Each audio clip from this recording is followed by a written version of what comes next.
जय हिंद। आप सभी को स्वागत है हमारे YouTube channel Anjay science classes पर। आज हम लोग पढ़ेंगे क्लास 10th का केमिस्ट्री, जिसका पहला चैप्टर का नाम है रासायनिक अभिक्रियाएं एवं समीकरण, और यह चौथा वीडियो है। इससे पहले हम 3 वीडियो बना चुके हैं, और यदि आप लोग देखना चाहते हैं तो उसका लिंक इस वीडियो के नीचे डिस्क्रिप्शन में दे दिया जाएगा, आप लोग वहां से देख सकते हैं। पहला क्वेश्चन है, वायु में जलाने से पहले मैग्नीशियम रिबन को साफ क्यों किया जाता है? यानी जब हम मैग्नीशियम रिबन को वायु में जलाते हैं तो जलाने से पहले उसको साफ क्यों किया जाता है? मैग्नीशियम धातु जो होता है वो सामान्य ताप पर, सामान्य ताप मतलब क्या, जो नेचुरल ताप रहता है उस ताप पर नम वायु से, यानी जिस हवा में नमी रहती है उस नम वायु से अभिक्रिया करके मैग्नीशियम ऑक्साइड बनाता है। क्या करता है? मैग्नीशियम ऑक्साइड बनाता है, जो मैग्नीशियम रिबन के ऊपरी सतह पर जमा रहता है। अब थोड़ा देर के लिए समझते हैं ये मैग्नीशियम रिबन है। क्या है? मैग्नीशियम रिबन है, और इस पर क्या है? हवा में हवा है, हवा से अभिक्रिया करके इस पर मैग्नीशियम रिबन पर मैग्नीशियम ऑक्साइड जमा हो जाता है। क्या हो जाता है? मैग्नीशियम ऑक्साइड जमा हो जाता है। अब जब इसको हम जलाएंगे तो ये मैग्नीशियम रिबन जो है ये डायरेक्ट ऑक्सीजन के संपर्क में नहीं रहेगा, क्योंकि इस पर क्या है? मैग्नीशियम का ऑक्साइड है। क्या है? मैग्नीशियम का ऑक्साइड है। इसलिए मैग्नीशियम रिबन को जलाने से पहले क्या किया जाता है? इसको सरेस पेपर से, यहाँ पे है ना, रिबन के ऊपरी सतह पर क्या रहता है? मैग्नीशियम ऑक्साइड जमा रहता है, जिसे सरेस पेपर से रगड़ कर साफ करके रिबन को जलाया जाता है, तो वह आसानी से ऑक्सीजन से संयोग करता है। तब वो आसानी से क्या होता है? ऑक्सीजन से संयोग करता है, और ऑक्सीजन से संयोग करने के बाद वो क्या होता है? जलने लगता है। ठीक है, इसीलिए मैग्नीशियम रिबन को क्या किया जाता है? साफ किया जाता है सरेस पेपर। दूसरा नंबर में कहता है, क्या होता है जब जिंक को आयरन सल्फेट के विलयन में डाला जाता है? जब जिंक को आयरन सल्फेट के विलयन में डाला जाता है तो जिंक आयरन सल्फेट से आयरन को विस्थापित कर जिंक सल्फेट बनाता है, जिससे आयरन सल्फेट का हरा रंग फीका पड़ जाता है। यानी यहाँ पे जो है एकल विस्थापन अभिक्रिया हो रहा है। कौन सा अभिक्रिया? एकल विस्थापन अभिक्रिया। तो क्या है? जिंक धातु है। जब जिंक धातु को आयरन सल्फेट के विलयन में डालते हैं तो ये जिंक क्या है? जिंक लोहा से ज्यादा क्रियाशील होता है। ये लोहा है ना Fe, इससे ज्यादा क्रियाशील कौन होता है? जस्ता होता है, जिंक होता है। ये जिंक क्या करता है? लोहा को भगा देता है। क्या करता है? भगा देता है, यानी इसको विस्थापित कर देता है, और तब बना लेता है जिंक सल्फेट। तब क्या बनाता है? जिंक सल्फेट, यानी ZnSO4 बनाता है, और Fe बाहर चला जाता है, यानी हट जाता है। तो यही कौन सा अभिक्रिया हो गया? एकल विस्थापन अभिक्रिया। ठीक है, इसको लिख लेना है, ये समीकरण है, नीचे में लिखो। तीसरा नंबर कहता है, क्या होता है जब लोहे के कील को कॉपर सल्फेट के विलयन में डुबाया जाता है? जब लोहा का कील होता है ना, कील मतलब कांटी, लोहा का कांटी को कॉपर सल्फेट के विलयन में डुबाया जाता है तो क्या होता है? इसका आंसर होगा, जब लोहे के कील को कॉपर सल्फेट के विलयन में डुबाया जाता है तो आयरन जो है, आयरन, लोहा को हम लोग आयरन बोलते हैं। क्या बोलते हैं? आयरन। आयरन क्या करता है? कॉपर सल्फेट से कॉपर को विस्थापित कर आयरन सल्फेट बनाता है। क्या करता है?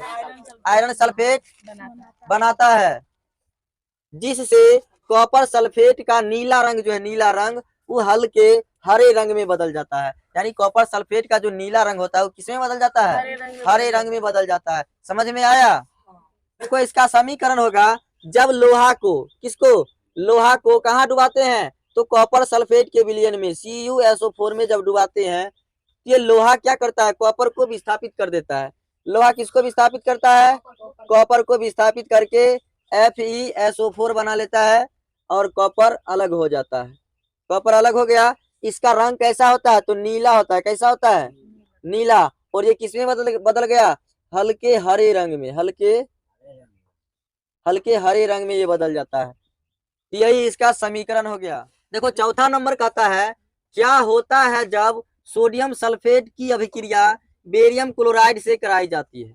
इसका आंसर होगा, जब सोडियम सल्फेट की अभिक्रिया बेरियम क्लोराइड से कराई जाती है तो सोडियम क्लोराइड का विलयन तथा अघुलनशील बेरियम सल्फेट का अवक्षेप प्राप्त होता है। अवक्षेप समझ में आता है? अवक्षेप पढ़ाए थे, जो हाँ जो क्या होता है विलयन से ठोस के रूप में अलग हो जाता है, वही अवक्षेप होता है।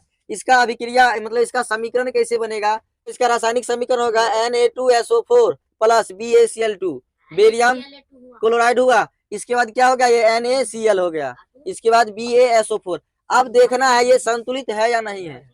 इधर देखो सोडियम कितना है, सोडियम 2 है, और इधर सोडियम कितना है, 1 है। तो 2 से लगा दे, तो 2 से जैसे लगाए तो सोडियम 2 हुआ, क्लोरीन भी 2 हो गया, तो क्लोरीन 2 है इधर, तो हो गया संतुलित। उसके बाद अगला 5वां नंबर कहता है क्या होता है जब कैल्शियम हाइड्रोक्साइड की अभिक्रिया कार्बन डाइऑक्साइड से कराई जाती है। क्या होता है जब कैल्शियम हाइड्रोक्साइड की अभिक्रिया कार्बन डाइऑक्साइड से कराई जाती है? तो जब कैल्शियम हाइड्रोक्साइड की अभिक्रिया कार्बन डाइऑक्साइड से कराई जाती है तो कैल्शियम कार्बोनेट एवं जल बनता है। क्या बनता है? जल बनता है। जब हम लोग कैल्शियम हाइड्रोक्साइड की अभिक्रिया कार्बन डाइऑक्साइड से करवाते हैं तो कैल्शियम कार्बोनेट और जल बनता है। इसका समीकरण हो जाएगा CaOH का होल 2, CaOH का whole 2 plus CO2, carbon dioxide हुआ। ये दोनों क्या करेगा, आपस में अभिक्रिया करेगा। आपस में अभिक्रिया करने के बाद क्या बना लेता है, CaCO3 प्लस H2O। क्या बनता है, H2O। तो यही है कैल्शियम कार्बोनेट। ये क्या है, कैल्शियम कार्बोनेट। और ये क्या है, बुझा हुआ चूना। ये क्या है, बुझा हुआ चूना कैल्शियम हाइड्रोक्साइड है। अगला है 6 नंबर, कहता है नाइट्रोजन हाइड्रोजन से संयोग कर क्या बनाता है। यानी नाइट्रोजन जो है वो हाइड्रोजन से संयोग करके क्या बनाता है? तो नाइट्रोजन हाइड्रोजन से संयोग कर अमोनिया बनाता है। क्या बनाता है, अमोनिया बनाता है। यहाँ पे हाइड्रोजन को H2 नाइट्रोजन को N2 किए, ये दोनों आपस में संयोग किया और बना लिया क्या, NH3 यानी अमोनिया बना लिया। अच्छा इसमें देखो तो ये संतुलित रासायनिक समीकरण है क्या, संतुलित इसको करना है। कैसे करेंगे, यहाँ पे नाइट्रोजन कितना है, 2 है, तो इधरों 2 से लगा देंगे तो नाइट्रोजन 2 हो गया। लेकिन हाइड्रोजन कितना हो जाएगा, 3 दूना 6 होगा, तो इधर क्या करते हैं 3 से लगा देते हैं, 3 दूना 6 हाइड्रोजन हो गया। संतुलित हो गया ना, ये संतुलित रासायनिक समीकरण।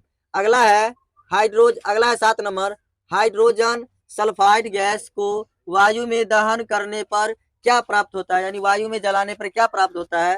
तो आंसर हो जाएगा हाइड्रोजन सल्फाइड को वायु में दहन करने पर सल्फर डाइऑक्साइड और जल प्राप्त होता है। क्या होता है, सल्फर डाइऑक्साइड और जल प्राप्त होता है।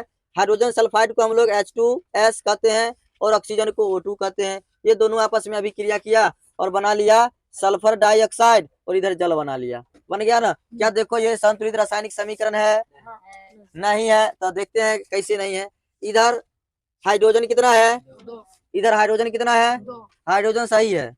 इसके बाद सल्फर कितना है, इधर सल्फर कितना है, एक ही को है, तो दोनों तरफ सल्फर भी ठीक है। ऑक्सीजन पे चर्चा चलाते हैं। ऑक्सीजन इधर कितना है, इधर कितना है, 1 इधर और 2 इधर, 3 गो हुआ। तो इसमें कितने से गुना कर देते हैं, 3/2 से, 3/2 से, तो 3 गो हो जाएगा ना। देखो ये 2 से 2 कट जाएगा तो बचेगा क्या, 3, तो 3 गो ऑक्सीजन हो जाएगा और इधर भी 3 गो ऑक्सीजन है। तो ये संतुलित रासायनिक समीकरण हो गया। अगला है 8 नंबर में, लाफिंग गैस किसे कहते हैं। लाफिंग गैस मतलब क्या, हंसने वाला, हंसमुख गैस, हंसने वाला गैस किसको कहते हैं। तो नाइट्रस ऑक्साइड को हम लोग क्या कहते हैं, लाफिंग गैस कहते हैं, N2O। इसका अनुसूत्र होता है N2O, इसको हम लोग नाइट्रस ऑक्साइड कहते हैं। जब ये गैस कोई आदमी सूंघ लेता है तो बिना मतलब लगभग 8 से 9 मिनट तक, 10 मिनट तक बिना मतलब अपने हंसते रहता है। हाँ ये नाइट्रस ऑक्साइड है, ठीक है। अगला क्वेश्चन है 9 नंबर, कहता है चीनी का अनुसूत्र क्या होता है। चीनी का अनुसूत्र लिखे तो इसका रासायनिक सूत्र हो जाएगा C12H22O11 यानी C12H22O11, ये चीनी का अनुसूत्र होता है। इसके बाद है 10 नंबर, ग्लूकोज का अनुसूत्र लिखे तो ग्लूकोज का अनुसूत्र होता है C6H12O6, ये ग्लूकोज का अनुसूत्र होता है। तो आज के वीडियो में हम लोग यहीं तक जानेंगे। यदि यह वीडियो आप सभी लोग को पसंद आया होगा तो वीडियो को लाइक कीजिएगा एवं चैनल को सब्सक्राइब कीजिएगा और इसे ज्यादा से ज्यादा शेयर कीजिएगा।